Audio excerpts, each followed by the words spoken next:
workshop, 5 live sessions, practical stuff you can do and learn in 5 minutes or less to make your life a better place to live. We are rolling, and today is the best and only yoga posture that you need. It's a big claim, but there's big results. So, a lot of yoga postures are modeled after animals. You have animal pose, you have cat pose, you have all these things, right? Well, this is a really good thing we are animals, and our animal brain is the part of the brain that is responsible for our survival mechanisms, right? And so if we train that, we can train our brain or we will remain the same. And so what happens is the nervous system, so people talk about channels, right?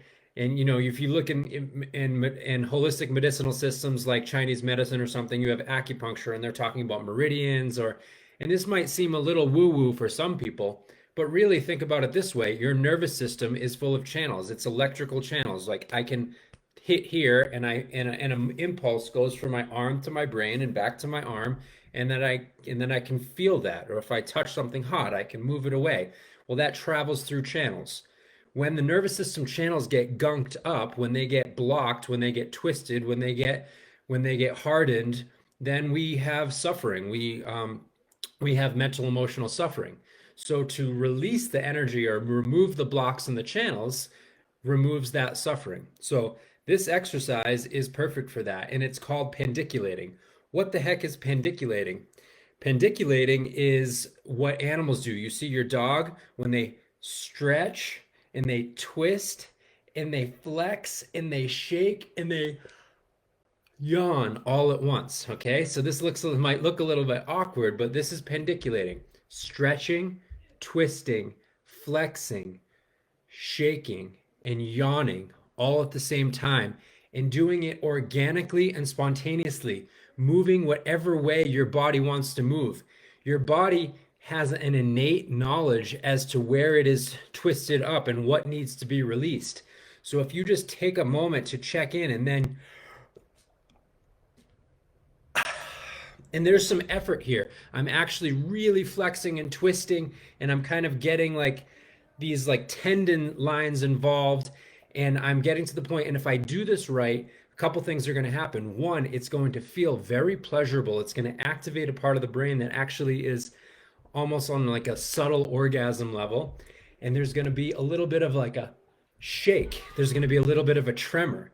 And so a lot of the research, the awesome advances in trauma therapy are noting that they're watching animals. And a guy way back when wrote a book called Why Don't Zebras Get Ulcers? And well, why don't zebras get ulcers is because you'll see on a nature show when an animal is in a rough spot and they are almost killed, but they get away, what happens? They come and then they shake it out.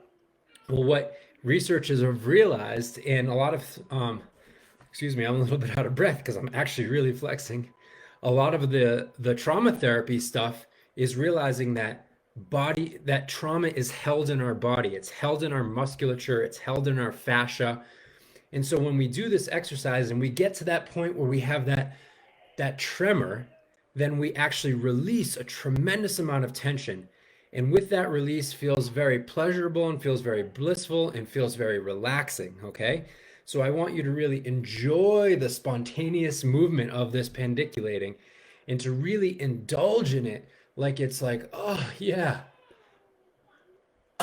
And so stand up and twist and whatever it is that your body wants to do, get your feet involved, get your legs involved, and just take a few minutes to really move naturally and organically and stretch, twist, flex, shake, and yawn all at once.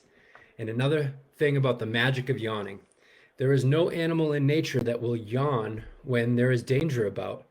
Yawning is a sign that you are in parasympathetic nervous system dominance, and it is a sign that your nervous system feels safe.